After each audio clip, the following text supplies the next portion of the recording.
100 शब्द प्रति minute dictation start करते हैं 5 सेकेंड बाद।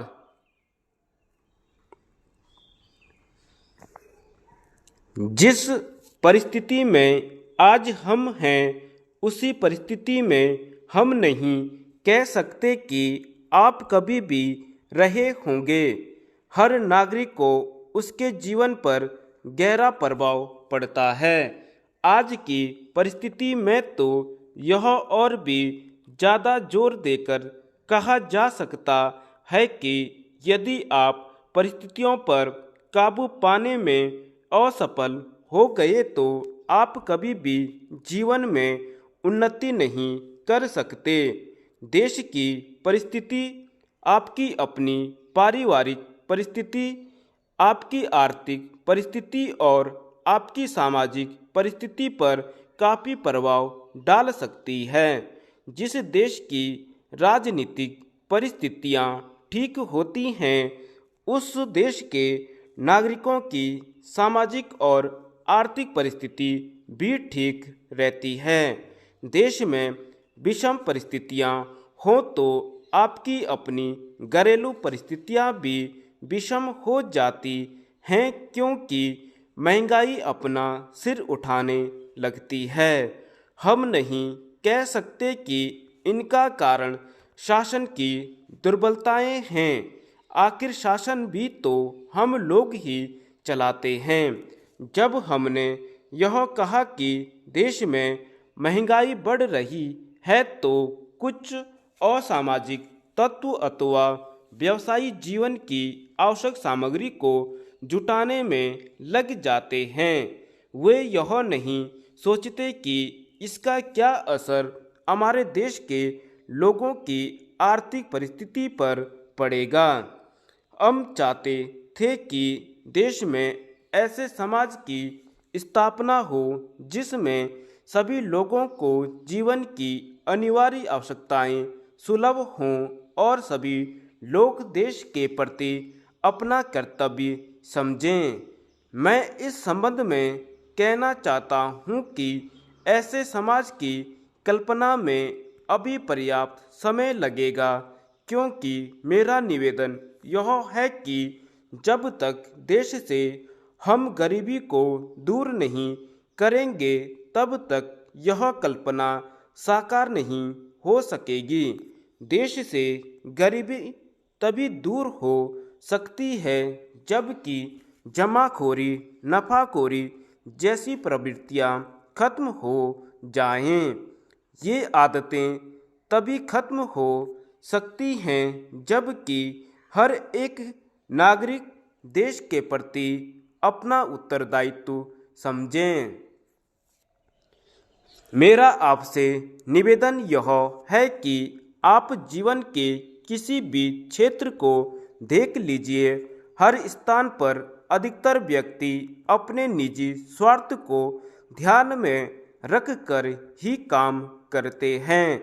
उनकी आदतें इतने वर्षों की स्वतंत्रता के बाद भी नहीं बदली हैं। मेरा यह निवेदन है कि जब तक नागरिक अपने मूल कर्तव्यों को नहीं समझेंगे तब तक समाजवादी समाज का निर्माण संभव नहीं है। मैं यह निवेदन करूंगा कि इस दिशा में पग उठाए जाने चाहिए और शिक्षा के लिए ऐसे पाठ्यक्रम तैयार किए जाएं जिनके द्वारा शिक्षा ग्रहण करने के पश्चात हमारे देश के नवयुवक और नवयुवतियां देश के प्रति, समाज के प्रति और अपने परिवार के प्रति अपने कर्तव्य एवं अपनी जिम्मेदारियों को अनुभव करें। ऐसा करने पर ही मैं समझता हूँ कि हम एक आदर्श समाज की स्थापना करने में सफल हो सकेंगे, जो विषमताओं से दूर होगा और राष्ट्र निर्माण में भी सहायक होगा। मेरा निवेदन है कि सभी नागरिकों को राष्ट्र निर्माण को अपना लक्ष्य समझना चाहिए।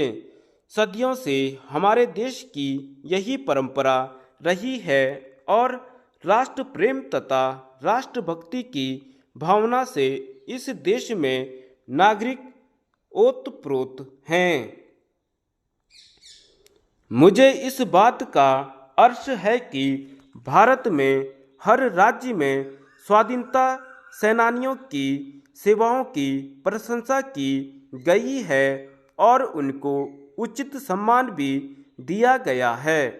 किंतु मुझे इस बात से निराशा है कि कई व्यक्ति हरिजन और आदिवासी क्षेत्रों में अभी भी ऐसे पड़े हैं जिन्होंने देश की सेवा की है।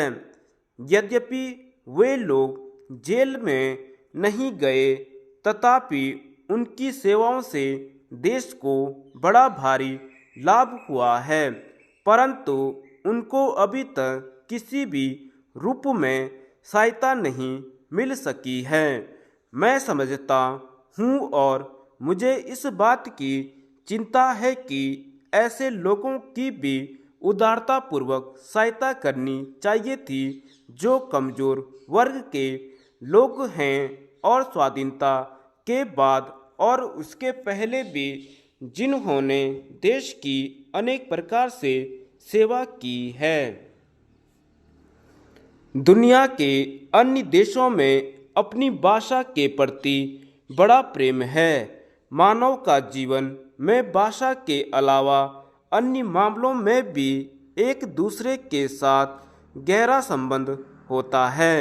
भाषा के अलावा अन्य मामलों में भी उन देशों में अन्य देशों के मुकाबले में ज़्यादा एकता है। सरकार की तरफ से सभी लोग निश्चिंत हैं। वे कहते हैं कि हमारी तरफ से हो या आपकी तरफ से हो, इनकी तरफ से हो या उनकी तरफ से, चारों तरफ से जिनकी तरफ से भी यह प्रस्ताव आता है, सरकार की तरफ से उसमें कभी बाधा नहीं डाली जानी चाहिए। चारों ओर से हर्ष के साथ उसका समर्थन किया जाता है। उन विषयों में जिनके बारे में उनको पर्याप्त जानकारी नहीं है, उनमें से कुछ लोग भले ही सहमति व्यक्त न करें, लेकिन उनमें से अधिकतर लोग उनके लिए अपना समर्थन व्यक्त करेंगे। अन्य बातों के अलावा उन सभी लोगों ने यह भी हृदय से स्वीकार किया है कि दूसरे देशों में जो कुछ होता है उससे हमें सरोकार नहीं है। देश का हित सर्वोपरि होना चाहिए। दूसरा विषय कोई भी हो, उस पर हम पूरी तरह से विचार कर सकते हैं। देश के जो भी नागरिक हों, उनकी ओर से सदा अन्य बातों के अलावा इस बात का प्रयास किया जाना चाहिए कि वे देश का हित सदा ध्यान में रखें। सरकार की तरफ से भी यह प्रयास होना चाहिए कि अन्य लोगों के साथ साथ सरकारी कर्मचारी भी इस बात का ख्याल रखें कि राष्ट्रीय संपत्ति का दुरुपयोग न हो और देश का हित सर्वोपरि हो। सरकार की तरफ से ऐसे लोगों पर कड़ी निगाह रखी जानी चाहिए जिनकी तरफ से तोड़फोड़ की कार्रवाइयों को बढ़ावा मिलता है। स्वतंत्रता के बाद देश के नव निर्माण में स्त्रियों ने महत्वपूर्ण योगदान दिया है। हमारे देश की संविधान सभा की सदस्या भी स्त्रियां रह चुकी हैं। राजनीति के क्षेत्र में स्त्रियों ने असाधारण सफलता प्राप्त की है। आज भी अनेक प्रांतों में विधायकों के रूप में एवं संसद सदस्यों के रूप में उनकी महत्वपूर्ण भूमिका है। भारत जैसे विशाल देश ने एक सुयोग्य एवं कर्मठ स्त्री के नेतृत्व में भारी प्रगति की है। धन्यवाद।